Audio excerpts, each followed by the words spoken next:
بسم الله الرحمن الرحيم الحمد لله رب العالمين والعاقبة للمتقين والصلاة والسلام على سيد المرسلين نبينا محمد وعلى آله وأصحابه أجمعين السلام عليكم ورحمة الله وبركاته عزيز مسلمان برادرlar opa singillar, Alloh taolo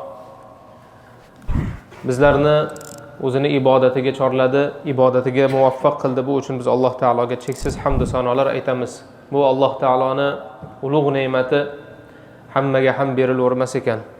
Bu Alloh taolo o'zi xohlaganlarga o'ziga ibodat qilishga tavfiq berar ekan. Odam istasa ham ba'zan boshini sajdaga qo'ya olmas ekan. Alloh taolo bizlarga mana shu imkoniyatni berdi.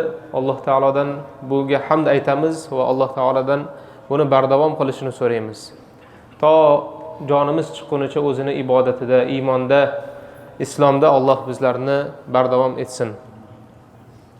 So'zimizni avvalo o'zimni qolaversa siz azizlarni Alloh taolodan taqvo qilishga chaqiraman. Zero Alloh taolo Qur'oni Karimda marhamat qiladiki, Estaizu billah ya ayyuhallazina amanu ittaqulloha haqqa tuqatih va la tamutunna illa va antum muslimun. Ey iymon keltirgan zotlar, Allohdan haqiqiy taqvo qilinglar va faqatgina mo'min holinglarda vafot etinglar. Azizlar, Alloh taolo bizlarga Qur'oni Karimda bu dunyoda Allohning zikridan chalg'imasligimizni ta'kidlaydi. Bu dunyoda insonni mashg'ul qiladigan narsalar Allohdan mashg'ul qilib qo'ymasligini Alloh bizlarga uqtiradi. Aytadiki: ya ayyuhallazina amanu la tulhikum amwalukum va la auladukum an zikrillah va man yaf'al zalika fa ulaika humul khasirun.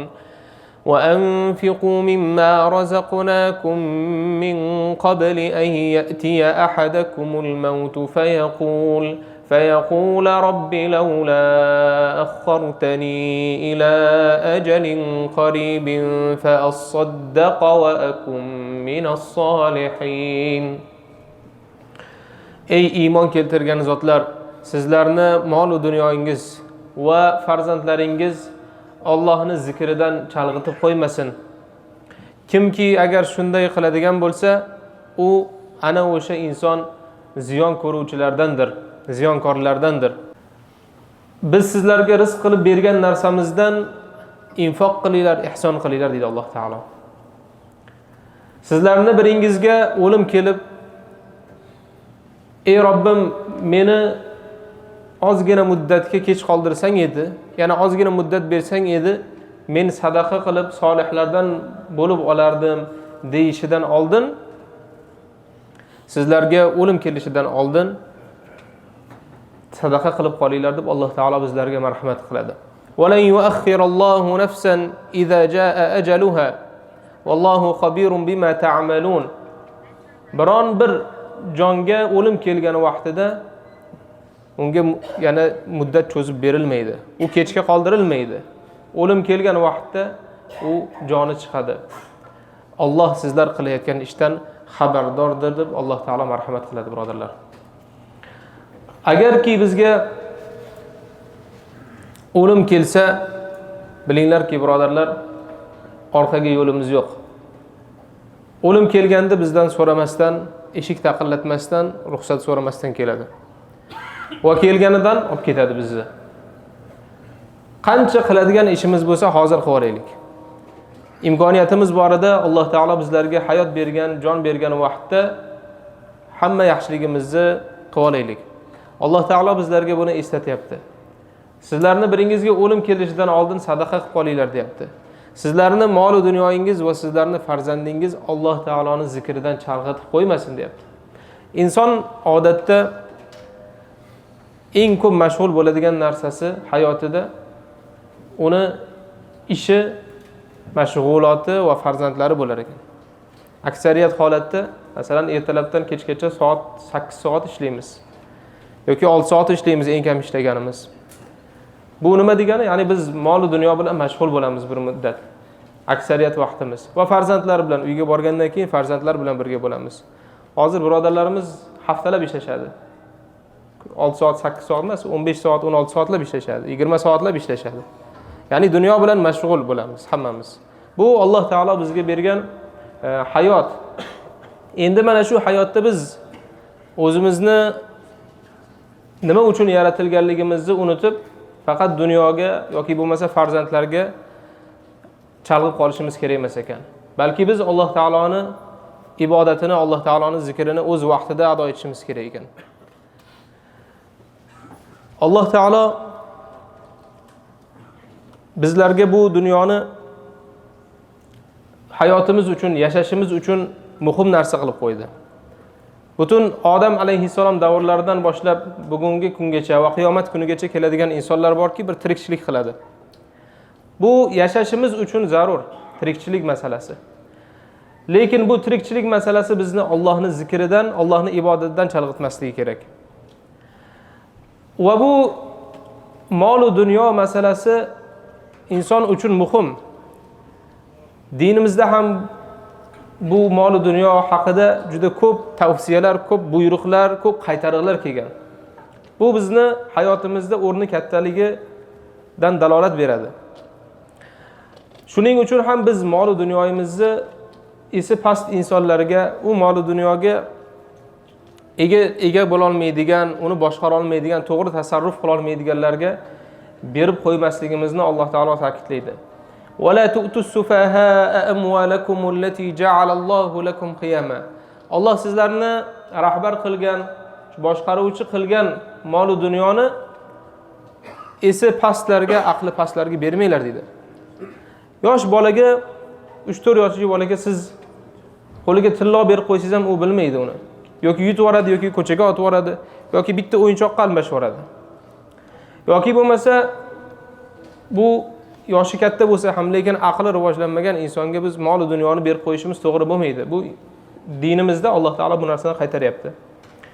Bu shu darajada muhim, uni to'g'ri boshqarish muhim. Lekin unga muhabbat qo'yib, uni hayotimizni asl maqsadi qilib olishimiz bu juda noto'g'ri. Bu dunyoni yaxshi ko'rish, qalbga dunyo kirishi bu bir kasalliklardan bittasi ekan. Qalb kasalliklaridan bittasi. Inson agar mol va dunyosini yaxshi ko'rib qoladigan bo'lsa, u halol haromga keyin qaramay qo'yadi. Qayerdan topyapti pulini? Uni maqsadi faqat mana shu yaxshi ko'rgan narsasi mol va dunyosi bo'ladi. Bu yaxshi ko'rishda ham, muhabbatda ham me'yor bo'lish kerak, birodarlar. Rasululloh sallallohu alayhi va sallam bu dunyoning haqiqatini aytadilarki, yaqul ibn Adam mali mali وهل لك يا ابن آدم من مالك إلا ما أكلت فأفنيت أو لبست فأبليت أو تصدقت فأمضيت dedilar Rasululloh sallallohu alayhi vasallam. Bu nima degani? Odam bolasi mening molim deydi. Ey odam bolasi dedilar. Sen yeb bitirganingdan yoki kiyib eskirtirganingdan yoki sadaqa qilib o'tkazib qo'yganingdan, ya'ni oxiratga o'tkazib qo'yganingdan boshqa narsa seniki emas dedilar.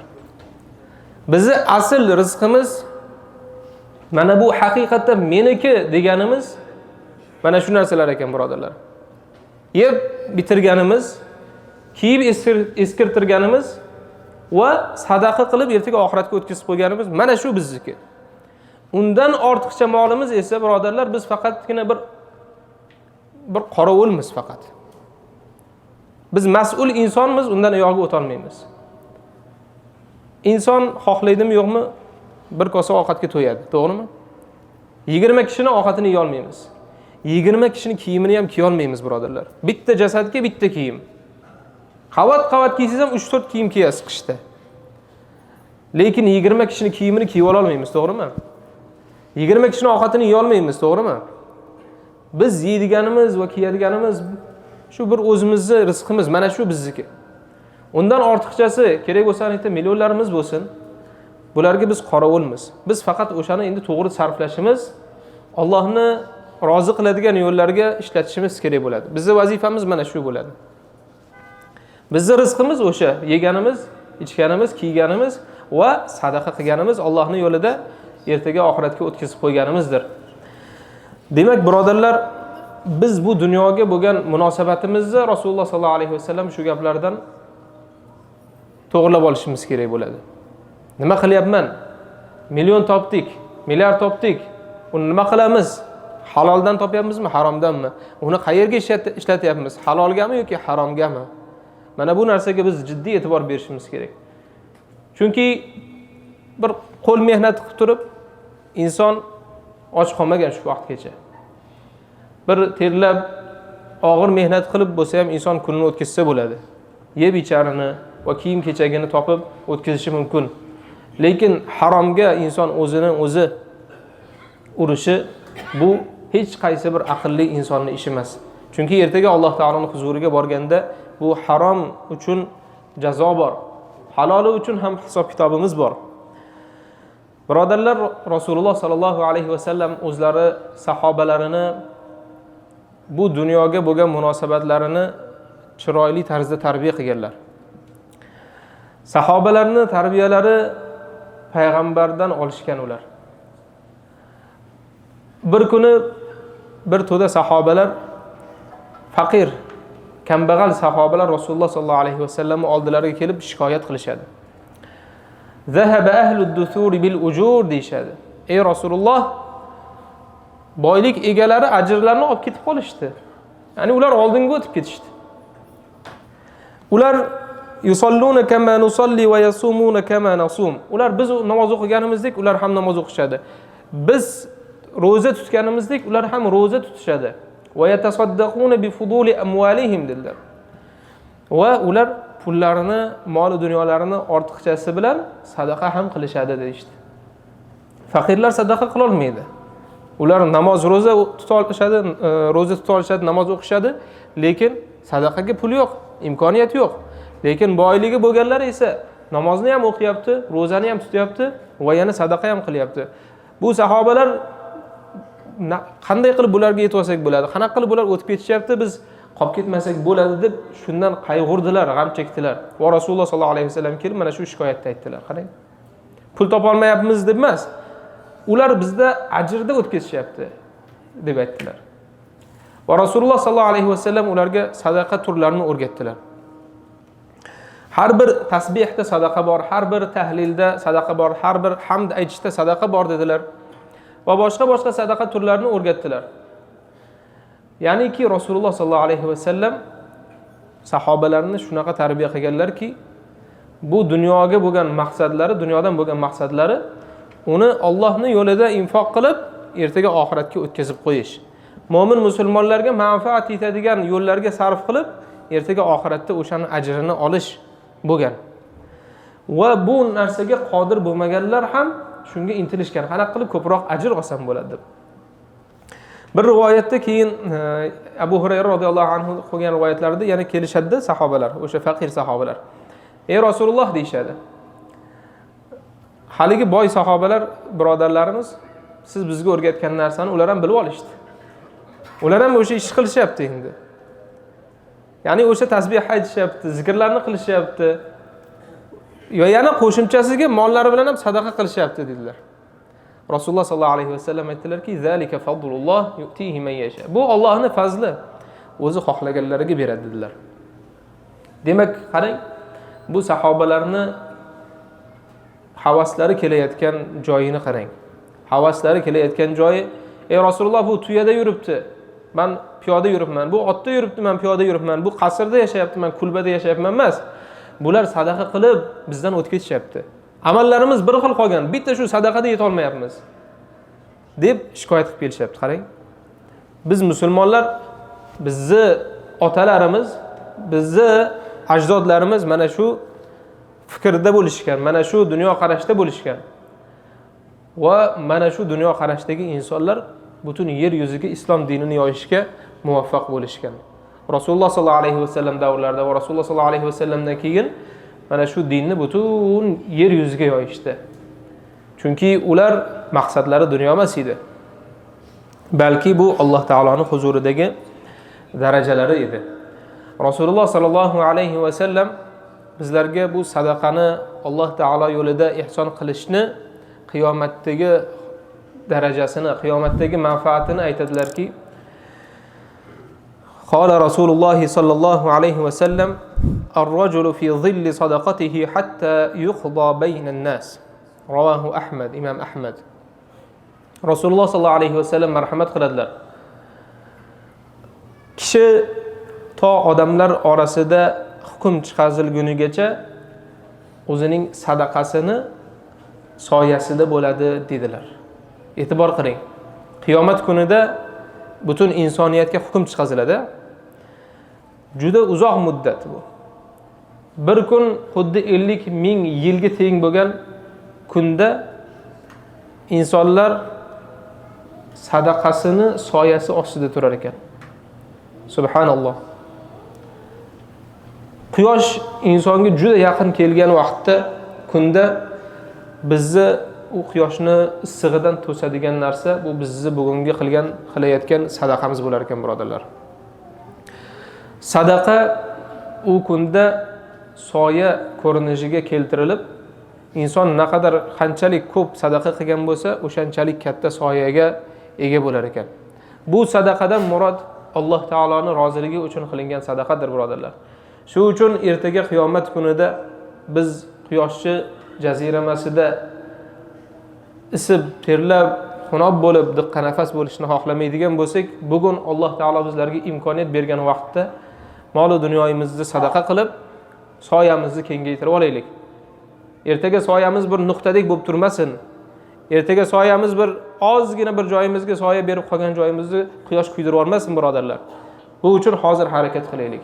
Alloh taolodan so'raymizki, o'zi bizlarni qiyomat kunida omonda qilsin. Azizlar, Rasululloh sallallohu alayhi vasallam bu Alloh yo'lida qilinadigan sadaqa haqida yana bir muhim joyini aytadilarki, as-sadaqatu burhan dedilar. Sadaqa bu hujjatdir, dalildir dedilar. Sadaqa inson uchun, mo'min inson uchun hujjat bo'lar ekan. Qiyomat kunida uni mo'minligiga hujjat bo'lar ekan. Nima uchun desa, tasavvur qilaylik, inson agar Allohga iymon keltirmaydigan bo'lsa, oxirat kuniga ishonmaydigan bo'lsa, u qo'lidagi narsani birovga bermaydi. Chunki insonning tabiati shunaqaki, bir ish qiladigan bo'lsa, bir narsa beradigan bo'lsa, undan evaz kutadi. Xo'p, mana shu narsani men beraman, evaziga nima olaman? Nimaga ega bo'laman deydi. Nima foyda topaman deydi. Ya'ni bu inson zotining tabiati. Endi agar Alloh taologa ishonmaydigan bo'lsa, bergani ertaga o'ziga qaytishiga ishonmaydigan bo'lsa, inson nima uchun sadaqa qiladi, to'g'rimi? Shu uchun Rasululloh sallallohu alayhi vasallam aytibdilarki, as-sadaqatu burhan debdilar. Bir inson sadaqa qilyaptimi? Inshaalloh mana shu insonning iymoni bor. Biz shunday gumon qilamiz. Chunki agar iymoni bo'lmaganida edi, u sadaqa qilib o'tirmagan bo'lar edi. O'sha pulini boshqa narsaga ishlatgan bo'lardi. O'sha moli dunyosini boshqa bir narsaga ishlatgan bo'lardi. Yuqorida